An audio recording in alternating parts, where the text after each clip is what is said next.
ఈ మాటలు ఆ డాల్ వింటుంది. తర్వాత మరుసటి రోజు రాత్రి ఆ లవ్ తన రూమ్లో పడుకుంటాడు. అప్పుడు ఆ డాల్ ఆ లవ్ని చాలా భయపెడుతుంది. ఎలాగంటే ఆ రోజు రాత్రి లవ్ బెడ్ మీద పడుకున్నాక అన్నబెల్లే మెల్లగా డోర్ తీసుకొని తన దగ్గరికి వస్తుందన్నట్లు అనిపిస్తుంది. ఇంకా దగ్గరికి వస్తుంది. ఇంకా దగ్గరికి వచ్చి ఆ లవ్ మీదికి ఎక్కుతుంది. అప్పుడు ఆ లవ్ చాలా భయపడుతుంటాడు.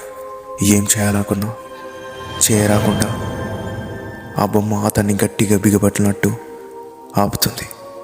అలా తెల్లవారింది.